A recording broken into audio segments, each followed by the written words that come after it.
Hi friends, welcome to my YouTube channel Sanjay academy. कैसे हैं आप सभी लोग? आई होप मस्त होंगे। आज 1 जुलाई है और आपका 7 जुलाई को पेपर होने जा रहा है। बहुत अच्छे से अपनी इसी प्रकार से तैयारी को कंटिन्यू रखिए, ठीक है। आपका पेपर बहुत अच्छा जाएगा। आज हम लोग सीडीपी के प्रैक्टिस सेट नंबर 9 को करने वाले हैं। इससे पहले 8 प्रैक्टिस सेट को हमने कर लिया है। तब जिसने भी पहले वाले प्रैक्टिस सेट ना किए हों वो प्लीज़ उनको लगा लीजिए। देखिए, सीडीपी में आपको टोटल 10 प्रैक्टिस सेट करवाने वाला हूँ, ठीक है। 9 के बाद एक मैं आपको और करवाऊँगा 10, बस 10 प्रैक्टिस सेट जिसने कर लिए और मैराथन क्लास सीडीपी वाली जिसने क्लास कंप्लीट कर ली, इन दोनों को मिला दो आपके नंबर देखना 25 प्लस, बिल्कुल श्योर 100%।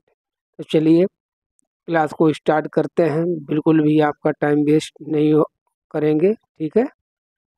सभी लोग आराम से अपना स्कोर करें, काउंट करें, सभी हमको बताएं। चलिए पहला क्वेश्चन है हमारा, as per Lev Vygotsky place a significant role in the development of conceptual abilities among children. Lev Vygotsky के अनुसार बच्चों के संकल्पनात्मक योग्यताओं के विकास में महत्वपूर्ण भूमिका निभाता है। कौन भूमिका निभाता है? मानकीकृत पाठ्यक्रम, मूर्त पुरस्कार, सहकर्मी सहयोग, सामाजिक अलगाव। देखिए, मैंने आपको निगेटिव और पॉजिटिव जो है टैग वर्ड पढ़ाए हुए हैं सीडीपी के और सभी सब्जेक्ट्स के। स्टैंडर्ड अपने आप में कहीं लिखा हुआ मिल जाए इसको काट देना, ये निगेटिव वर्ड होता है। टेंजिबल मतलब जिसको हम छू सकें, ठीक है। रुपए पैसा है, शील्ड है, ये पुरस्कार।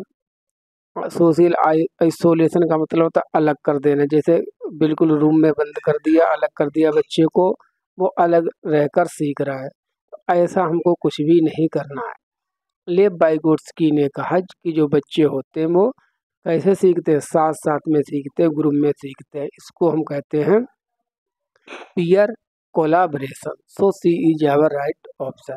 क्वेश्चंस तो मोस्ट इम्पोर्टेंट है, इनकी एक्सप्लेनेशन इनसे भी ज़्यादा इम्पोर्टेंट है, ठीक है। ये जो मैं आपको बता दूँ, ये आपका पेपर है प्राइमरी का 20 अगस्त 2023 को जो हुआ था। बहुत अच्छा क्वेश्चन है, बहुत बहुत इम्पोर्टेंट इसमें क्वेश्चन है। तो चलिए अपने पेपर को कंप्लीट करते हैं। क्वेश्चन नंबर सेकंड करें, सभी लोग करें।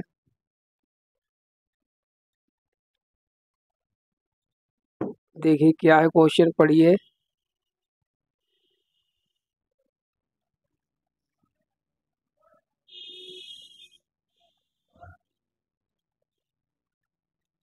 चार वर्ष की अपर्णा कहती है कि एक बटन जिंदा है क्योंकि यह उसकी शर्ट को एक साथ बांधने में मदद करता है। जीन पियाजे के अनुसार उसकी सोच की विशेषता है।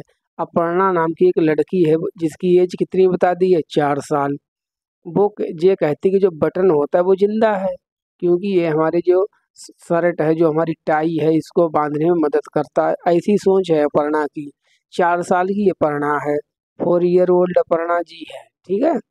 तब बच्चों की इस सोच को क्या कहते हैं? जब बच्चे निर्जीव वस्तुओं को सजीव समझने लगते हैं, सजीव समझते हैं जब वो छोटे होते हैं। ये जो है 6 वर्ष तक की एज तक ऐसा होता है। इसको हम कहते हैं जीववादी चिंतन, एनिमिस्टिक थिंकिंग। ये इसमें मैंने आपको एक एग्जाम्पल दिया था कि एक बच्ची है जिसको मेज से चोट लग गई। वो मेज से चोट लगने के कारण मम्मी के पास आए। मम्मी से कहा कि मम्मी मम्मी मुझे मेज ने मारा है। तो मम्मी ने क्या कहा? अच्छा। मम्मी ने इस मेज के 2 झापड़ लगा दिए, 2 थप्पड़ मार दिए। अब वो बच्ची जो है बहुत खुश है। क्यों? वो ये सोचती है कि जैसे मुझे चोट लगी थी ऐसे ही दर्द इसको भी हुआ होगा। वो निर्जीव है मेज, इसको भी सजीव समझ रही होती है। तब बच्चों की उस सोच को हम जीववादी सोच कहते हैं या चिंतन कहते हैं, जिसमें वो निर्जीव वस्तुओं को सजीव वस्तुओं की तरह देखते हैं। So C is our right option. As इसकी पूछ ली जाती है, एज ध्यान रखना 6 ईयर्स, ठीक है। एनिमिस्टिक थिंकिंग की जो एज होती है वो 6 साल तक के बच्चों में ऐसा होता है। किसके अनुसार? जीन पियाजे के अनुसार।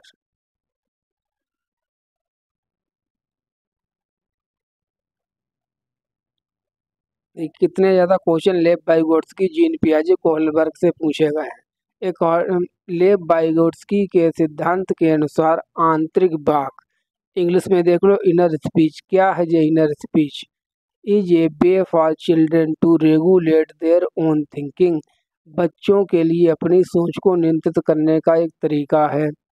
Is a way for children to communicate with an imaginary friend. बच्चों के लिए एक काल्पनिक दोस्त के साथ संप्रेषण करने का एक तरीका है। Is a sign of cognitive immaturity. संज्ञानात्मक अपरिपक्वता का प्रतीक है। Is a sign of developmental delay. विकासात्मक देरी का संकेत है। तब आपने सोच लिया होगा, पता होगा कि जो बच्चे हैं जो इनर स्पीच करते हैं, अंतर्भाग करते हैं, वो अपने आप को सेल्फ डायरेक्शन देने के लिए करते हैं। So A is our right option. बच्चों के लिए अपनी सोच को नियंत्रित करने के लिए जो वो करते हैं, सोचते हैं, उसी सोच को हम इनर स्पीच कहते हैं या आंतरिक भाग कहते हैं। इसको प्राइवेट स्पीच भी कहते हैं। क्वेश्चन नंबर 4 बताइए। हार्वर्ड गार्डनर के अनुसार एक दर्शन शास्त्री, जिसको हम फिलासफर कहते हैं, के पास किस प्रकार की बुद्धि होती है? और एक मूर्तिकार, स्कल्पटर के पास किस प्रकार की बुद्धि की मात्रा अधिक होती है? किनके अनुसार? हार्वर्ड गार्डनर के अनुसार। इन्होंने बहुबुद्धि सिद्धांत दिया है, जिसके अनुसार इन्होंने 8 प्रकार की बुद्धि जो है बताई हुई है। तब दर्शन शास्त्री जो लोग होते हैं, जो अपने आप के बारे में ज़्यादा सोचते हैं, उनके पास जो होती है वो इनर से, सेल्फ से रिलेटेड अधिक बुद्धि होती है। और जो मूर्तिकार में पहचाने कौन सी होती है? जो मूर्तिकार होता है उसको स्पेस की बहुत समझ होती है। इसको इंग्लिश में एक ट्रिक है, यस फॉर स्केप्टर, ठीक है, और यस फॉर स्पेसियल। ऐसे ट्रिक से याद कर लीजिए। यस फॉर स्केप्टर, स्केप्टर माने मूर्तिकार, और यस फॉर स्पेसियल, ठीक है, स्पेसियल कहो या स्पेसियल कहो, ठीक है, सेम थिंग। तब बताइए, अब बताइए मूर्तिकार के पास कौन सी हो गई? व्यक्तिगत दिक्स्थान। दर्शन शास्त्री के पास हो गई इंट्रा पर्सनल, अंता। जैसे दर्शन शास्त्री कौन कौन थे? जैसे गौतम बुद्ध थे, महात्मा बुद्ध थे, ठीक है, और जैन जैन जैन ऋषि थे, महावीर स्वामी, ठीक है, और सुकरात, प्लेटो, अरस्तु, ये सब कौन थे? ये सब दर्शन शास्त्री थे। जो दर्शन शास्त्री लोग होते हैं वो इंट्रा माने वो स्वयं से ज़्यादा संबंध रखते हैं। So D is our right option. Question number 5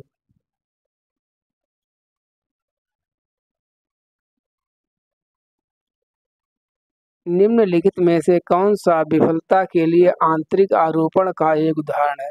इनमें से 4 कारण है। 4 कारण में से एक कारण ऐसा है कि बच्चा अपने आप को स्वयं जिम्मेदार मानता है कि इसलिए मैं फेल हो गया। उसका आंतरिक कारण क्या बताता है? पहला क्या है? मैं परीक्षा में फेल हो गया क्योंकि मेरे मेरे होगा यहाँ पर मेरे दोस्त मेरा ध्यान भटका रहे थे। ये तो बाहरी कारण है। मुझे निम्न ग्रेड प्राप्त हुआ क्योंकि शिक्षक कठोर तरीके से आंकते हैं। ये भी बाहरी कारण है। मैं परीक्षा में फेल होगा क्योंकि मैंने पर्याप्त पढ़ाई नहीं की। यही सही है। बच्चा अपने ऊपर दोष ले रहा है ना, कि मेरा कारण है कि इसलिए मेरा क्लियर नहीं हुआ, इसलिए मैं फेल हो गया क्योंकि मैंने बहुत अच्छे से पढ़ाई नहीं की थी। सो C is our right option. जब हमको सही ऑप्शन मिल जाए फिर उसके आगे हमको पढ़ने की कोई ज़रूरत नहीं है। निम्नलिखित में से कौन सा एक ऐसे प्रश्न का उदाहरण है जिसमें विद्यार्थियों को अपनी सोच पर विचार करने की आवश्यकता है? अपनी सोच पर भी सोच, thinking about thinking, awareness about awareness. तो उसको हम क्या कहते हैं? इसको हम मेटाकोग्निटिव थिंकिंग कहते हैं, ठीक है। जब हम अपने स्वयं के बारे में सोचते हैं। चलिए क्वेश्चन की स्टार्ट करते हैं, ऑप्शन पढ़ते हैं। कक्षा की शुरुआत से क्रियाओं के उपयोग के बारे में आपकी समझ कैसे बदली? वाक्य में संज्ञा और क्रिया के बीच क्या संबंध है? सीधी सी बात बताना है संबंध। क्रिया की परिभाषा क्या है? सीधी सीधे क्वेश्चन है, कोई इसमें बहुत ज़्यादा रॉकेट साइंस नहीं है। डी क्या है? आप क्रिया को वर्तमान काल में कैसे बदल सकते हैं? तो ये भी सीधा सा क्वेश्चन है। जिस ऑप्शन में आपको ज़्यादा सोचने विचारने की जरूरत पड़े, ज़्यादा ब्रेन स्टॉर्मिंग करनी पड़े, वही सही है। तब देखिए, ये देखिए ए वाला, कक्षा की शुरुआत से क्रिया। जैसे मान लीजिए आपकी इंग्लिश की क्लास है, आपको सर पढ़ा रहे थे वर्ब्स के बारे में, उन्होंने पढ़ाना शुरू किया, तब आपकी समझ जो है वर्ब के बारे में बहुत कम थी, क्रियाओं के बारे में। जब उन्होंने पूरी क्लास समाप्त कर दी, beginning of the class, class की शुरुआत में, तब आपको जो है वर्ब समझ में आ गई होंगी अच्छे से, आप उनका प्रयोग करना भी सीख गए होंगे। तब इस प्रकार से आपकी जो समझ है वो चेंज हो गई। तो इसे ही हम कहते हैं विद्यार्थियों की अपनी सोच की आवश्यकता। यही उदाहरण है इसका। सो A is our right option.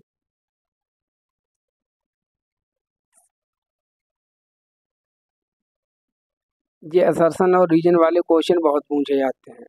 Junior में अभी जो जनवरी में आपका पेपर हुआ था 2024 में, उसमें 6 क्वेश्चन पूछे गए थे आउट ऑफ 30। अब इस वाले सेट में 5 क्वेश्चन पूछे गए प्राइमरी में, जिसको हम लोग कर रहे हैं, इसमें 5 क्वेश्चन है आउट ऑफ 30। तब इन क्वेश्चंस को बहुत अच्छे से कीजिए, इनको लाइटली मत लेना, ये बहुत इंपॉर्टेंट क्वेश्चन है। अगर आपको इन क्वेश्चंस में करने में प्रॉब्लम होती है, तब मैंने 50 क्वेश्चन आउट ऑफ 50 क्वेश्चन करवाए हैं असर्शन एंड रीजन वाले, 2 पार्ट्स में हैं। अगर आपने उन क्वेश्चंस को देख लिया, कभी भी जीवन में आपके जे असर्शन और रीजन वाले क्वेश्चन गलत नहीं होंगे। इतनी अच्छी प्रकार से मैंने इनको समझाया हुआ है। चलिए यहाँ पर देखिए, समझते हैं हम लोग। बहुत कम उम्र में दुनिया भर में अधिकांश संस्कृतियों में लड़कियां गुड़िया को खिलौने के रूप में चुनती हैं, जबकि लड़के कारों के साथ खेलना पसंद करते हैं। कारण क्या है?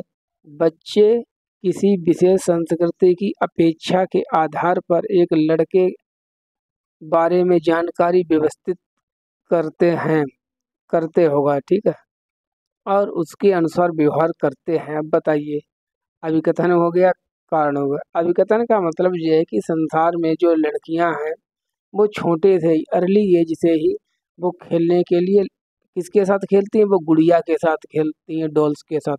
लड़के किस चीज़ के साथ खेलना करते हैं? कार के साथ। तो बिल्कुल सही बात है, ट्रू है। बट रीजन क्या कह रहे हैं? इसलिए ये चीज़ है, लड़के इसलिए कार से खेलते हैं, लड़कियां इसलिए गुड़िया से खेलती हैं, क्योंकि जब वो छोटे होते हैं तो तभी से ही उनके अंदर ऐसे संस्कार संस्कृति के द्वारा दे दिए जाते हैं, समाज के द्वारा, कि अगर आप लड़की हैं तो आपको क्या करना उचित है, और लड़के हैं तब आप क्या करेंगे। पर्टिकुलर कल्चर एक्सपेक्ट्स, जैसा एक्सपेक्ट करती है, ठीक है, बिहेव अकॉर्डिंगली, उसी के अनुसार बच्चे जो है बिहेव करते हैं। जैसे आप अपने बच्चे को, अगर आपकी बच्ची है, ठीक है, लड़की है, आपने कभी उसको कार नहीं दिलवाई होगी, क्यों? आप छोटे से उसके माइंड में भर देते हैं कि नहीं, आप गुड़िया से खेलो, ठीक है। अगर लड़का है तो उसको कोई गुड़िया नहीं दिलवाई होगी, उसको कार दिलवाते हैं, क्यों? क्योंकि हम ही लोग उनको नर्चर करते हैं कि आपको क्या करना है, क्या नहीं करना है, इसीलिए उनकी सोच ऐसी हो जाती है और वो ये काम करते हैं। तब इसमें दोनों सही है, ठीक है। और ऊपर जिस चीज़ की चर्चा की गई है वही नीचे है, उससे संबंधित, इसलिए एक्सप्लेन भी कर रहा है। तो इसका ऑप्शन जो है सी हो जाएगा हमारा सही। देखिए, इनको समझ लीजिए, इन दोनों में क्या हो सकता है? दोनों सही हो सकते हैं, दोनों गलत हो सकते हैं। एक्सप्लेनेशन तभी करेगा, ठीक है, कारण तभी सही एक्सप्लेनेशन कर पाएगा जब अभिकथन से रिलेटेड नीचे होना चाहिए कारण। अब अभिकथन तो किसी अन्य चीज़ के बारे में है, कारण अन्य के बारे में, तब नहीं करेगा एक्सप्लेन करने के लिए ऊपर वाली चीज़ नीचे होने चाहिए, इसलिए तभी करेगा। ठीक है, ध्यान रखना। अभी आगे और क्वेश्चन आएंगे। अच्छा, फिर आगे आएगा असर्शन और रीजन वाला। बहुत क्वेश्चन ये पूछे जाते हैं अब। नया ट्रेंड है, 2021 से पहले कभी नहीं आते थे। पढ़ते हैं अभिकथन। शिक्षकों और साथियों जैसे अधिक जानकार अन्य लोगों के साथ बातचीत शिक्षार्थियों को उनकी समझ और कौशल विकसित करने में मदद करने के लिए आवश्यक समर्थन और मार्गदर्शन प्रदान कर सकती है। मतलब EMKO की बात की जा सकती है कि जो EMKO हो सकते हैं वो बच्चों को पढ़ाने में सपोर्ट कर सकते हैं और गाइडेंस कर सकते हैं, चाहे वो पेरेंट्स हो गए या हमारे टीचर्स वगैरह हो गए या हमारे जो पीयर्स वगैरह है हो गए, ये लोग develop develop their understanding and skills. बिल्कुल सही बात है, MKO का काम ही है जो हमारी सीखने में मदद करे। अब इससे रिलेटेड देखिए, reason social interaction is a key component of learning and development. जो सोशल इंटरेक्शन है, जो सामाजिक अंतर्वाक है, जिसकी बात लेव वाइगोट्स्की जी ने की है, ये एक मुख्य है हमारे सीखने में और हमारे विकास में। अब देखिए, ऊपर भी किसकी बात की जा रही है? ऊपर बात की जा रही है सीखने की, लर्निंग की, ठीक है। नीचे भी लर्निंग की बात की जा रही है, ऊपर भी डेवलपमेंट से रिलेटेड है, नीचे भी डेवलपमेंट है। तब ये इसको एक्सप्लेन कर देगा, एक्सप्लेन करेगा। भाई जब हम सीखेंगे तो हमारा डेवलपमेंट ही तो होगा, लर्निंग ही तो होगी, इसलिए ये दोनों सही है। और सही है तभी ये एक्सप्लेन भी कर पा रहा है, किसके लिए? असर्शन के लिए। तब दोनों सही है, एक्सप्लेनेशन भी सही है, so C is our right option.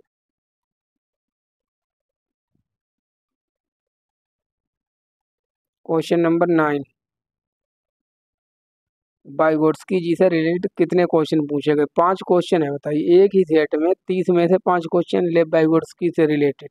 तो इन पर स्पेशल वीडियो मैंने बनाया है, आप देख लें जाके। उससे बाहर लेव वाइगोट्स्की से कुछ भी नहीं आएगा। लेव वाइगोट्स्की के अनुसार भाषा विकास संज्ञानात्मक विकास को सुगम बनाता है। सामाजिक कारक भाषा विकास को प्रभावित करते हैं परंतु संज्ञानात्मक विकास को नहीं। संज्ञानात्मक विकास भाषा विकास को सुगम बनाता है, मतलब हेल्प करता है। भाषा विकास और संज्ञानात्मक विकास एक दूसरे से स्वतंत्र है। देखिए, भाषा विकास और हमारा संज्ञानात्मक विकास एक कभी भी अलग नहीं है, तो ये तो गलत हो गया ऐसे ही। अब एक बात आप ध्यान रखना, लेव वाइगोट्स्की जी ने कहा है कि जो बच्चे होते हैं उनमें सबसे पहले लैंग्वेज आती है, उसके बाद उनका कोग्निटिव डेवलपमेंट होता है, संज्ञानात्मक विकास होता है। तब पहले भाषा, तब भाषा हमारी मदद करती है सीखने में, इसीलिए A is our right option.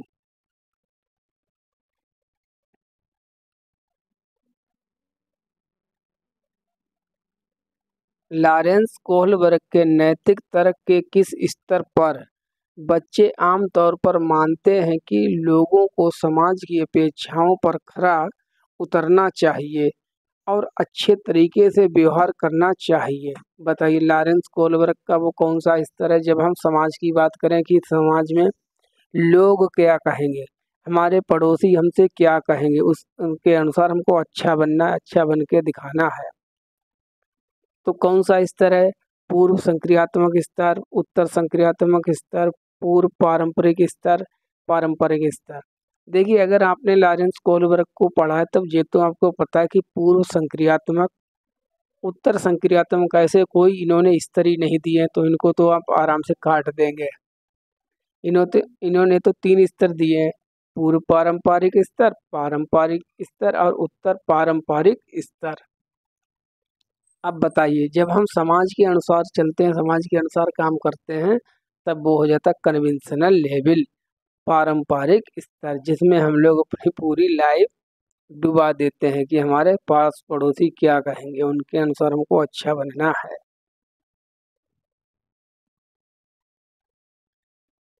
Question number 11,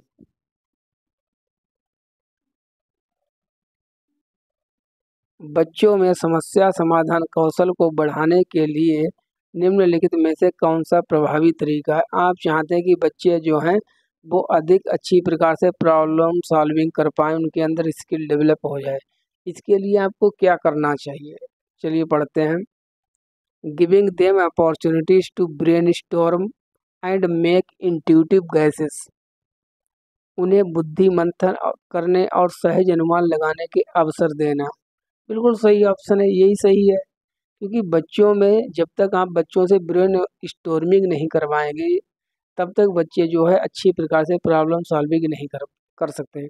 brain storming का मतलब होता है बिल्कुल अनूठे विचार, ठीक है, यूनिक विचार, थाट। जैसे आपसे कह दिया जाए, बताइए बच्चों क्या होगा अगर आपके गांव में 10 दिन के लिए पेट्रोल की सप्लाई को बंद कर दिया जाए, तब आपका गांव कैसे काम करेगा। अगर डीजल की सप्लाई बंद कर दी जाए तब बच्चे उस पर नई नई चीज़ें सोचेंगे कि क्या होगा, क्या होगा, क्या नहीं हो सकता, इसकी जगह पर हम किस किस चीज़ का यूज कर सकते हैं, नहीं कर सकते हैं, ये चीज़ है। तब इससे जो है बच्चे में जो है समस्या समाधान से अगर कहीं रिलेटेड क्वेश्चन है, ऑप्शन में ब्रेन स्टॉर्म है, ब्रेन स्टॉर्मिंग है, तब वही हमारा सही है। सो A is our right option.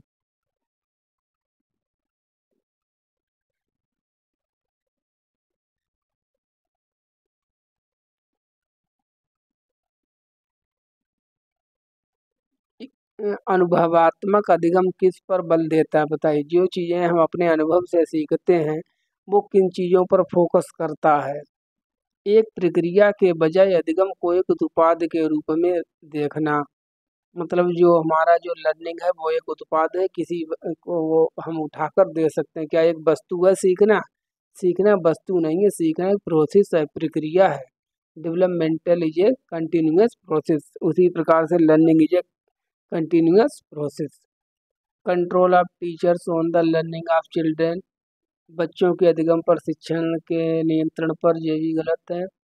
Role of reinforcement in learning, सीखने में पुनर्वलन की भूमिका। आलोचनात्मक प्रतिबिंबन के महत्व पर, importance of critical reflection, D सही है।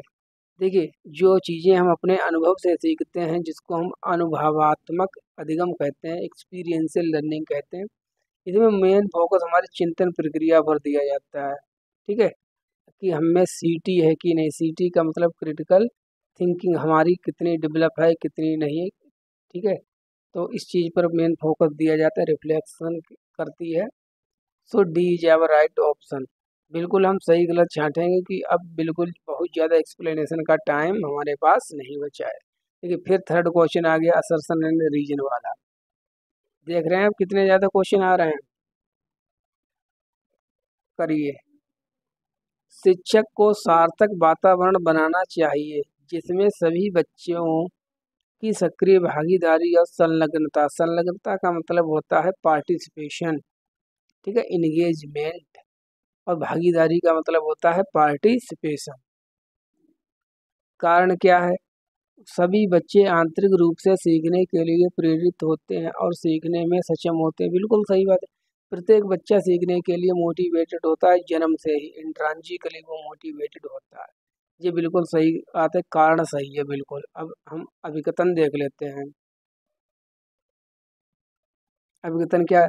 शिक्षक को सार्थक वातावरण बनाना चाहिए जिसमें सभी बच्चों की सक्रिय भागीदारी। देखिए, अगर आप क्लासरूम में लर्निंग कोऑपरेटिव इन्वायरमेंट नहीं क्रिएट कर पा रहे हैं तो बच्चे क्या सीखेंगे आपसे? वो आपसे जुड़ेंगे ही नहीं, आपके काम में वो इंटरेस्ट ही नहीं लेंगे। अगर आपकी ये क्लासरूम है तो इसमें जितने बच्चे हों सभी को सीखने में एक्टिव कीजिए, ठीक है। क्योंकि सभी बच्चों का जब तक पार्टिसिपेशन नहीं होगा तब तक आपकी जो लर्निंग है वो ज़्यादा इफेक्टिव नहीं होगी।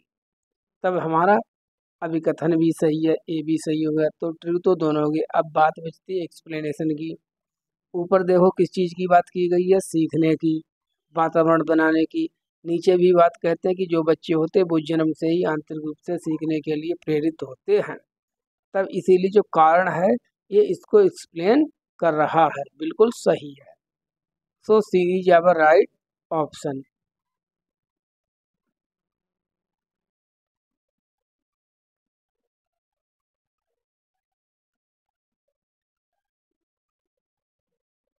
क्वेश्चन नंबर 14, निम्नलिखित में से कौन सी प्रक्रिया अधिगम के दौरान योगदान नहीं देती है? मतलब हमारी सीखने में कौन सी चीज़ मदद नहीं करती, नकारात्मक क्वेश्चन है। गैर प्रासंगिकरण, संगठन, वर्गीकरण, वैचारिकता। डिकंटेक्चुअलाइजेशन, ऑर्गेनाइजेशन, कैटेगराइजेशन, कंसेप्चुलाइजेशन। देखिए डिकंटेक्चुअलाइजेशन, अब आप बच्चों को उनके सामाजिक सांस्कृतिक संदर्भ से अगर जोड़कर नहीं पढ़ाएंगे तब बच्चे अच्छी प्रकार से अधिगम नहीं कर पाएंगे, सीख नहीं पा रहे हैं। अब आप रहने वाले हैं मान लीजिए उत्तर प्रदेश के, बरेली के रहने वाले हैं। अब आपको मैं एग्जाम्पल दे रहा हूँ नागालैंड के, मणिपुर के, तो वहाँ की और जो हमारे उत्तर प्रदेश की कल्चर अलग अलग है, ठीक है। सोशल कल्चरल इन्वायरमेंट अलग अलग का। तब इन बच्चों को इन्हीं के इन्वायरमेंट से रिलेटेड आप उदाहरण दीजिए, तब हमें बच्चों को सामाजिक सांस्कृतिक संदर्भ को जोड़कर पढ़ाना है। तो ए इज आवर करेक्ट। सही क्यों है ये? क्योंकि हमसे क्वेश्चन गलत वाला पूछा गया था, इसलिए सही है। वैसे तो गलत है, जो निगेटिव निगेटिव क्वेश्चन है तो निगेटिव आंसर कर रहे हैं। So A is our right option.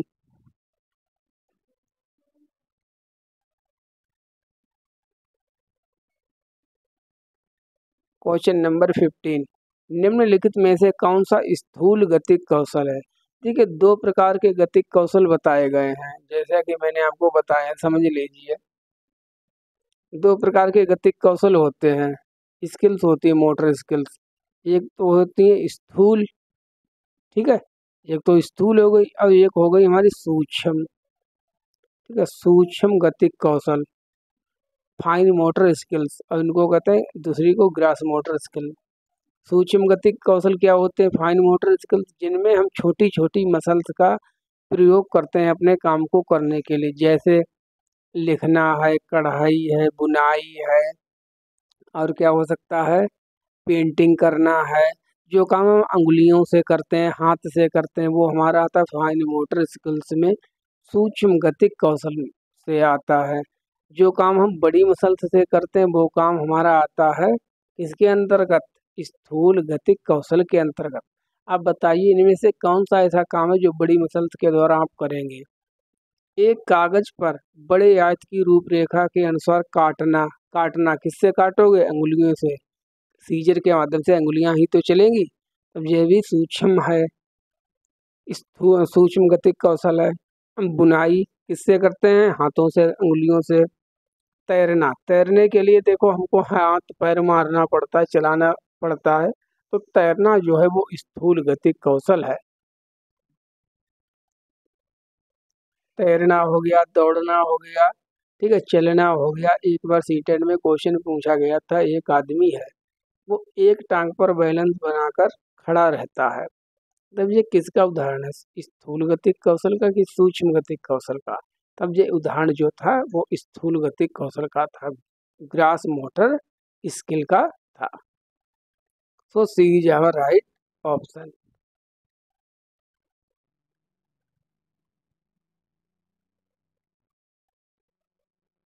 Question number 16,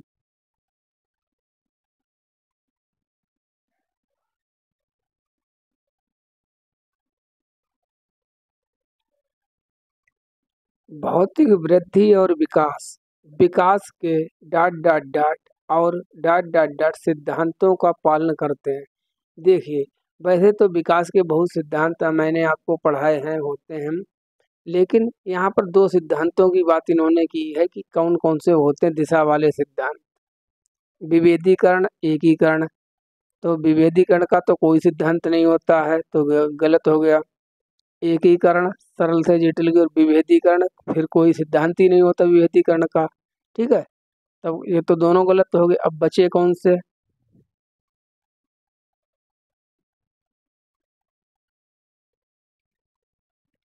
अब बचे कौन से हैं? शीर्षगामी, समीपस्थ, हाँ ये दोनों विकास के सिद्धांत होते हैं। समीपस्थ, शीर्षगामी, ये भी दोनों विकास के सिद्धांत होते हैं। अब बाज्य यहाँ पर सही कौन सा होगा? भौतिक वृद्धि और विकास विकास के सिद्धांतों का पालन करते हैं। देखिए दो दिशा के सिद्धांत मैंने आपको पढ़ाए हैं। जब बच्चे का विकास ऊपर से सिर से पैर की ओर होता है तब इसको हम मस्तकाधोमुखी विकास का सिद्धांत कहते हैं। इंग्लिश इसकी याद रखना, प्रिंसिपल ऑफ सिपेलो कार्डल। सिपेलो वर्ड जो है वो माइंड के लिए प्रयोग होता है। तो इसको कहते हैं principle cephalocaudal. Top down, top मतलब ऊपर, नीचे है डाउन, टॉप डाउन। ठीक है, एक प्रिंसिपल होता है विकास का जिसमें हमारा जो विकास है वो पेट से बाहर वाली अंगुलियों की ओर होता है। ठीक है, इसको हम क्या कहते हैं, इसको हम कहते हैं इनर टू आउटर, जिसको हिंदी में समीपस्थ कहते हैं। Principle of cephalocaudal, principle of proximodistal, इन दोनों की आप इंग्लिश जरूर याद रखना, बहुत मोस्ट इम्पॉर्टेंट है। So C is our right option.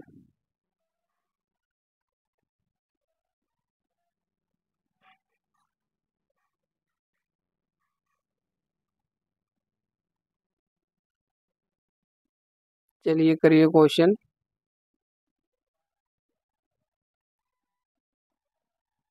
प्रारंभिक बाल्यावस्था में वृद्धि और डॉट डॉट डॉट सोच है, जबकि मध्य बाल्यावस्था में वृद्धि डॉट डॉट डॉट और सोच है। कुल मिला के जो क्वेश्चन ये है, इंग्लिश में पढ़ लीजिए इसको। In early childhood growth and dot thinking is while dot dot in middle childhood growth and thinking age. Question ये है कि जब आप प्रारंभिक बाल्यावस्था में होते हैं तब आपकी वृद्धि कैसी होती है और सोच क्या होती है। ठीक है, और जब आप मध्य बाल्यावस्था में होते हैं तब आपकी वृद्धि और सोच किस प्रकार की होती है। देखिए अच्छा क्वेश्चन है, फैक्चुअल क्वेश्चन है, टाइम लगाने वाला क्वेश्चन है। तो देखिए इसको मैं डायरेक्ट आपको बता रहा हूँ उसका आंसर। जब हम लोग प्रारंभिक बाल्यावस्था में होते हैं, अर्ली चाइल्डहुड में होते हैं, तब जो हमारी जो वृद्धि है वो लगभग इस तरह से होती है, लेकिन जो सोच हमारी होती है वो कैसी होती है, इगोसेंट्रिक होती है। भाई प्रारंभिक बाल्यावस्था की एज होती है 6 वर्ष तक, और 6 वर्ष के बच्चे में कौन सी स्पीच होती है, अहम केंद्रित वार्ता। तो ये सही हो गया, तो दो तो हमारे ये भर गए। जबकि मध्य बाल्यावस्था में वृद्धि कैसी होती, स्लो हो जाती है, धीमी पड़ जाती है, किसमें, मध्य बाल्यावस्था में। और सोच कैसी हो जाती है, सोच थोड़ी थोड़ी लॉजिक होने लगती है, लॉजिक आने लगता है, तार्किक सोच हो जाती है। So C is our right option. एक बार पूरा क्वेश्चन ऐसे देख लीजिए। ठीक है, तो इसका कौन सा आंसर हो जाएगा, C is our right option.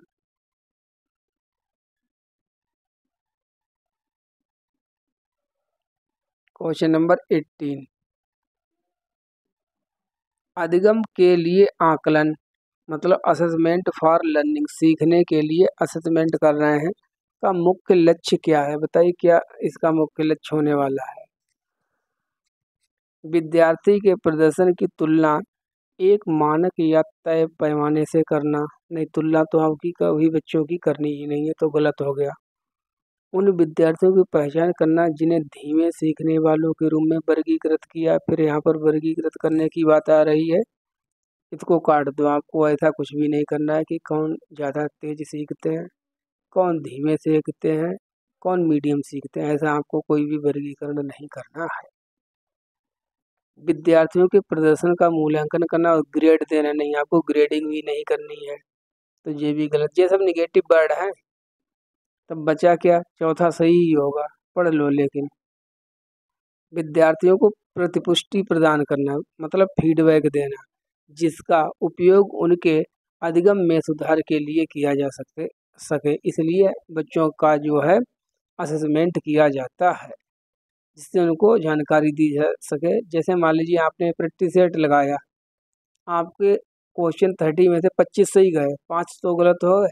तब आपने सोचा कि भाई मेरे 5 कहाँ पर गलत हो गए, क्या करना चाहिए। मैंने आपको फीडबैक उनका दिया, अगर आपने हमसे क्वेश्चन पूछे, तब इसे ही कहते हैं assessment for learning, to provide feedback to students that can be used to improve their learning.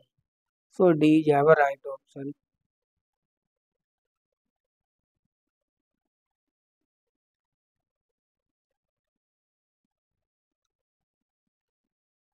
किस आयु में बच्चे शब्दों के खेल में शामिल हो सकते हैं और ऐसे चुटकुलों और पहेलियों को पसंद कर सकते हैं जिनमें शब्दों का खेल शामिल हो, बताइए।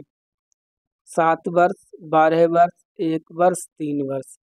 तो देखिए कुछ तो इसमें क्लियर है क्वेश्चन से, कॉमन सेंस से।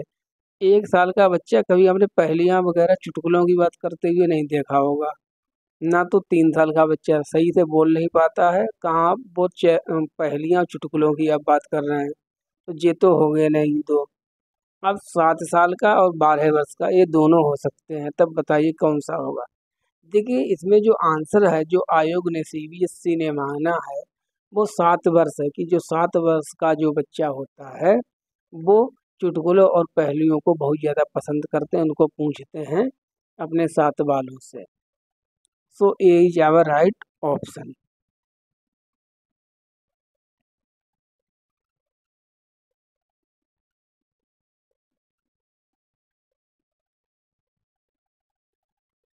बहुत अच्छा क्वेश्चन है। जीन पियाजे, अब क्वेश्चन जीन पियाजे से आने लगे। इस वाले सेट में जीन पियाजे, लॉरेंस कोल्बर, वाइगोट्स्की को जोड़कर लगभग लगभग 12 क्वेश्चन पूछे गए थे। तीनों को मिलाकर 12 क्वेश्चन पूछे गए अकेले, और जीन पियाजे से तो 5 क्वेश्चन आए। तो इस प्रकार से भरमार है, इन तीनों को आप छोड़ नहीं सकते हैं। तो जिसको भी अगर तीनों में कोई प्रॉब्लम होती है तो तीनों पर मैंने अलग अलग सीक्रेट वीडियो अच्छे से बनाए हैं, उनको आप जाकर देख सकते हैं।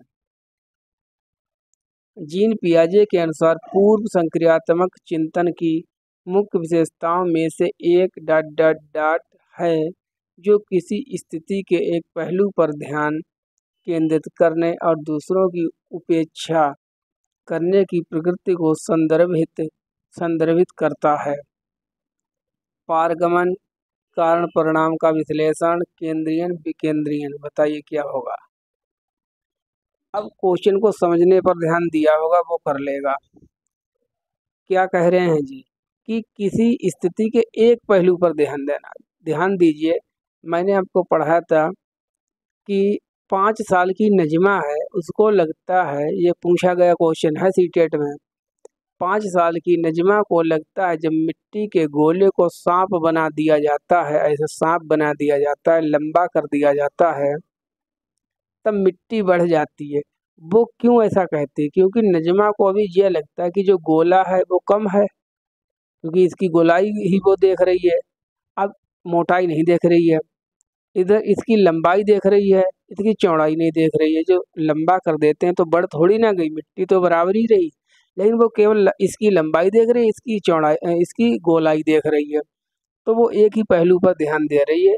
तो बच्चों की इस प्रकार की सोच को हम सेंट्रेशन कहते हैं, केंद्रीयन कहते हैं। और जब बच्चे लंबाई चौड़ाई दोनों किसी चीज की देखने लगे तो इसको कहते हैं हम डिसेंट्रेशन, विकेंद्रीयन। तो इसमें क्या है, एक पहलू पर बच्चा ध्यान दे रहा है, इसीलिए आंसर सी, केंद्रीयन या केंद्रीकरण इसको कहते हैं।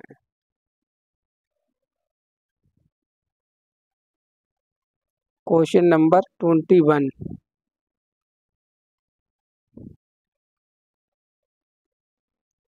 कैरल गिलिगन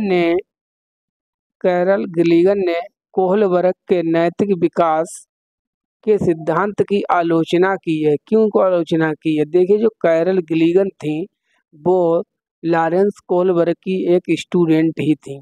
इन्होंने अपने गुरुजी की आलोचना की है। क्यों आलोचना की है, ये क्वेश्चन पूछा जाता है।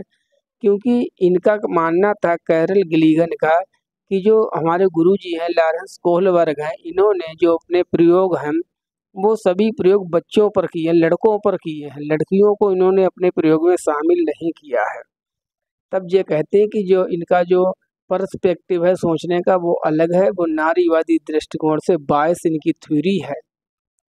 इसीलिए लॉरेंस कोलबर्ग की थ्योरी को हम जेंडर बायस थ्योरी भी कहते हैं। ठीक है, ध्यान लिख लीजिए, जेंडर बायस थ्योरी कहते हैं। क्या कहते हैं? Gender bias theory. तब इन्होंने क्या चीज का आरोप लगाया कि इन्होंने अपने प्रयोग में लड़कियों को नहीं लिया था, नारीवादी दृष्टिकोण से। अब अगर कैरल गिलिगन का नाम ना देते, पूछते किसने की है, तब भी अगर ऑप्शन भरने को होता है 4 नाम दे देते, तब भी इसका आंसर क्या जाता है? Carol Gilligan. किसके लिए? फेमिनिस्ट पर्सपेक्टिव के लिए।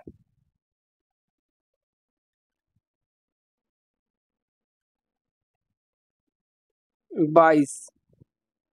शैशवावस्था में समाजीकरण की डॉट डॉट डॉट संस्थाएं प्रमुख रूप से महत्वपूर्ण हैं, जबकि प्रारंभिक बाल्यावस्था में समाजीकरण की डॉट डॉट डॉट संस्थाएं भी महत्वपूर्ण हो जाती हैं। बताइए, जो शैशवावस्था जब बच्चा छोटा होता है, ठीक है, तब उसकी जो प्राथमिक होता है वो कहाँ सीखता है? घर परिवार में सीखता है, घर वाले सिखाते हैं। और घर परिवार को हम क्या कहते हैं? प्राथमिक संस्था कहते हैं। तब शैशवावस्था में क्या हो जाएगा? प्राइमरी। जब बच्चा बड़ा हो जाता है, बाहर यार दोस्तों मित्रों में खेलता है, उठता बैठता है, तब द्वितीयक संस्था मुख्य इम्पोर्टेंट हो जाती है। द्वितीय संस्था कौन सी होती है? हमारे मित्र वगैरह। So secondary. So C is our right option. जो समाजीकरण है, इसकी दो ही अवस्थाएं होती हैं। कीजिए question. Dysgraphia is a, dysgraphia क्या? देखिए मैंने आपको बताया, डिस जहाँ पर वर्ड मिल जाए D/S, डिस का मतलब विकार होता है, ठीक है, विकार। और ग्राफ माने लिखना बताया है, आपको हमेशा ध्यान रखना। GRAP जहाँ मिल जाए इसका मतलब लिखना होता है। तो क्या मतलब हुआ? लिखने में विकार। नाम से ही क्लियर हो गया। डिसग्राफिया, डिस का मतलब विकार, और ग्राफिया का मतलब लिखने, लिखने संबंधी विकार को हम क्या कहते हैं? डिसग्राफिया कहते हैं। पढ़िए इसके ऑप्शन आराम से, कौन कौन सा होगा। एक मनोवैज्ञानिक विकार है जिसकी विशेषता ध्यान का अभाव और आवेग व्यवहार है। नहीं, ऐसा नहीं है, लिखने संबंधी विकार है। एक भाषण विकार है जिसकी विशेषता हकलाना और उच्चारण करना है। नहीं। एक गति युक्त विकार है जिसकी विशेषता स्थूल पेशीय बाधिता है। ये भी गलत। एक तंत्रिकीय विकार है जिसकी विशेषता अक्षरों और आकारों को बनाने में कठिनाई है। देखिए, जब हम लिखेंगे तभी तो हम अक्षर बनाएंगे, तभी तो हम आकार देंगे। तब जो हमको लिखने में प्रॉब्लम होती है, ये लिखा है neurological disorder characterised by trouble in forming letters and shapes. So D is our right option.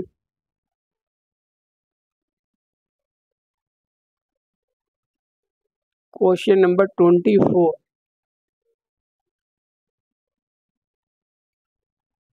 पढ़िए। प्रतिभावान बच्चों को शिक्षित करने का उपागम जो उन्हें असामान्य रूप से तीव्र गति से पाठचर्या के माध्यम से आगे बढ़ाता है, क्या कहलाता है? मतलब कोई इंटेलिजेंट स्टूडेंट है, वो 3rd क्लास में पढ़ रहा था, आपने कहा इसको 4th पढ़ने की जरूरत नहीं है, बहुत होशियार है, आराम से इसको डायरेक्ट 5th में कर लो, ये 5th में चल जाएगा। हमने इसको क्लास ही जंप करा दिया, तब इसको हम क्या कहते हैं? विसर्जन, विभेदित निर्देशन, संवर्धन, त्वरण। इसको हम त्वरण कहते हैं, ठीक है, क्योंकि वो जैसे गति होती है, गति से रिलेटेड है, तब इसमें भी गति पकड़ी, तो इसलिए इसको त्वरण कहते हैं। ठीक है, आयोग ने इसका डी आंसर मानना है, सी नहीं है, इनरिचमेंट नहीं है। बस होने वाले हैं, 30 क्वेश्चन है।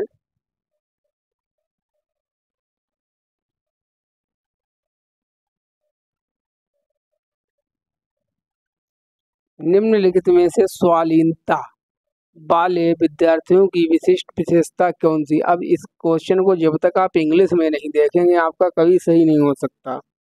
क्यों? स्वालीनता को इंग्लिश में कहते हैं आर्टिज्म। अब आप जानते हैं आर्टिज्म एक रोग है, एक विकार है। अब आर्टिज्म क्या है? देखिए, आर्टिज्म जिसको होता है, उस व्यक्ति के जो सामाजिक संबंध होते हैं वो बहुत कम होते हैं। इंट्रोवर्ट टाइप का व्यक्ति होता है, सामाजिक संपर्क कम होते हैं, कम्युनिकेशन करने में उसको प्रॉब्लम होती है, और रिकरिंग एक्शन करता है, मतलब जो एक ही काम को बार बार दोबारा करता रहता है। तो ये इसकी पहचान है। इतने गुण जिस व्यक्ति में पाए जाएं वो समझो ऑटिज्म से प्रभावित है। तब पढ़िए, ऑप्शन करिए। संवाद कौशलों का उच्च स्तर। नहीं, संवाद तो उसको आता ही नहीं, कम आता है। कल्पना को तथ्य से अलग करने की श्रेष्ठ क्षमता। नहीं, कहाँ कल्पना की बात। उन्नत सामाजिक भावनात्मक पारस्परिकता का मतलब सामाजिकरण। सामाजिकरण उसका बहुत कम होता है। तो D is correct. Frequent repetitive and recurring behaviour, जो बच्चा है वो कैसे रिएक्शन करता है, रिकरिंग एक्शन करता है, बार बार आवर्ती व्यवहार करता है और किसी काम को बार बार वो दोहराता रहता है, एक ही काम को दोबारा दोबारा करने लगता है। So D is our right option.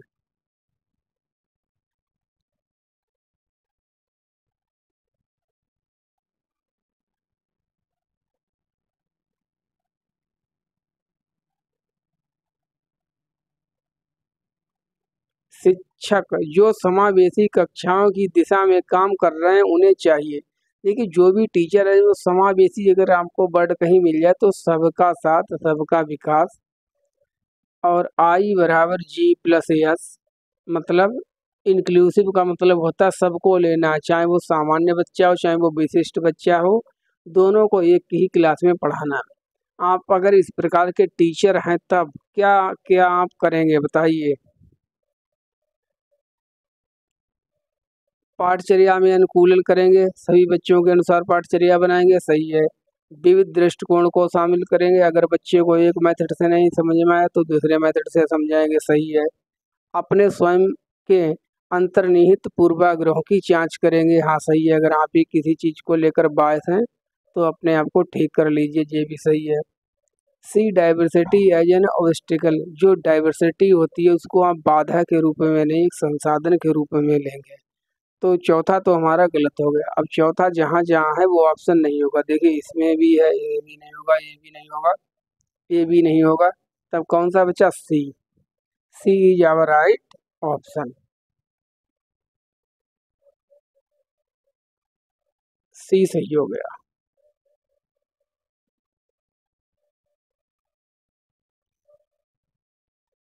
विद्यार्थियों की सीखने की शैलियों में विविधता को आप कैसे लेंगे। जैसे कोई स्टूडेंट है चलते चलते सीखता है, कोई मतलब लेट कर सीखता है, कोई बैठ कर पढ़ता है, इस प्रकार के लर्निंग स्टाइल्स हैं। या क्लासरूम में जैसे ये हमारे बच्चे हैं, कोई बच्चा बहुत जल्दी सीख लेता है चीज़ों को, कोई बहुत धीमी गति से सीखता है, कोई ऐसा होता है जिसको 4 बार समझाओ तब भी कॉन्सेप्ट पल्ले नहीं पड़ती है, समझ में नहीं आती है। तो ये चीज़ें हैं, तो आप इसको कैसे देखेंगे अपने क्लासरूम में। को शिक्षण अधिगम प्रक्रिया में बाधा नहीं, आपको बाधा के रूप में नहीं लेना है, तो ये तो गलत हो गया। को महत्व दिया जाना चाहिए और मानव विविधता के प्रतिबिंबन के रूप में देखा जाना चाहिए। ये देखना चाहिए कि बच्चों में जब व्यक्ति विभिन्नता है, सभी बच्चे अलग अलग होते हैं, तब उनका सीखने का स्टाइल भी अलग अलग होगा। तब आप इस चीज़ को एक रिसोर्स लें, अच्छा समझे, यही सही रहेगा आपके लिए। So B is our right option. आगे आपको पढ़ने की कोई ज़रूरत नहीं है, क्योंकि इग्नोर देखा, कट कर दो, इग्नोर होगा ही नहीं कभी सही। फिर असर्शन और रीजन वाला क्वेश्चन आ गया, ये बहुत क्वेश्चन आते हैं।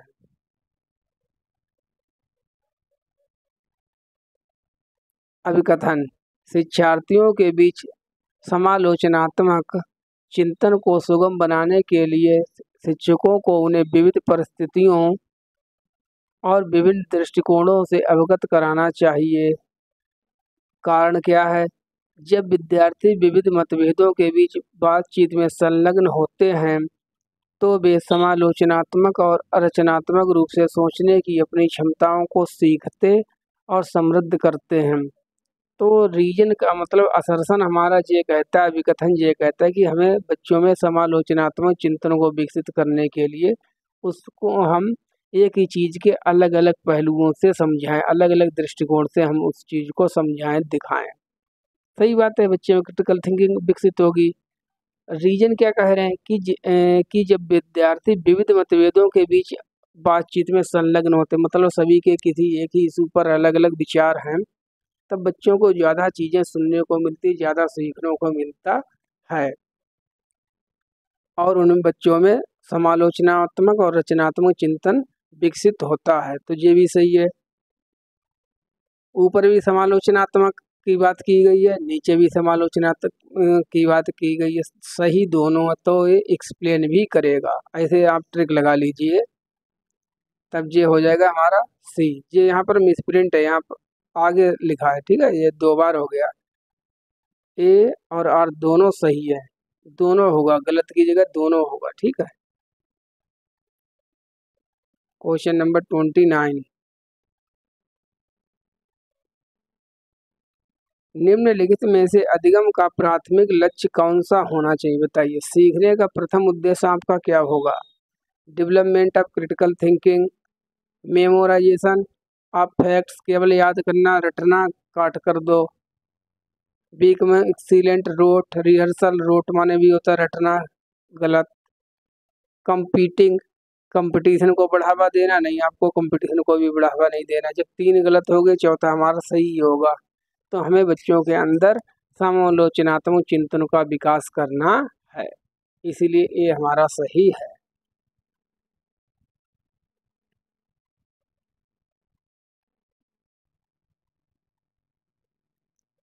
बच्चे सबसे प्रभावी ढंग से तब सीखते हैं यदि कोई अवधारणा, बताइए कैसी हो, तर्क संगत से अनुभव जन्य की ओर बढ़ती है, सामान्य से विशिष्ट की ओर बढ़ती है, अमूर्त से मूर्त की ओर बढ़ती है, जटिल से सरल की ओर बढ़ती है। कब बच्चे अच्छे से सीखते हैं, बताइए। तो देखिए, ये दो तो उल्टे लिख दिए हैं, होना ये चाहिए मूर्त से अमूर्त की ओर, सरल से जटिल की ओर। ये होता है नियम, जिसमें उल्टा लिखा है तो ये तो गलत हो गया। तब तीसरा बी सही है, सामान्य से विशिष्ट की ओर बच्चे जो है सीखते हैं। ऊपर वाले में भी उल्टा लिखा है, इसमें होना चाहिए था empirical to rational. So B is our right option. चलिए अपनी क्लास को यहीं पर कंप्लीट करते हैं, सभी लोग अपना स्कोर करें। Thank you for watching. जिसने भी चैनल को सब्सक्राइब ना किया प्लीज़ सब्सक्राइब कर लें, ठीक है, शेयर कर दिया करें सभी लोग, इससे हमको बहुत मोटिवेशन मिलता है। इन क्लास को बनाने में बहुत टाइम लगता है, और आपने देखा होगा बिल्कुल मैं बीच में लाइक शेयर सब्सक्राइब के लिए बिल्कुल नहीं बोलता हूँ, इससे आपको इरिटेशन ना हो, तब प्लीज़ आप इतना कर दीजिए, ठीक है। इस चैनल का जो ग्रुप है इसको ज्वाइन कर लीजिए। Thank you for watching.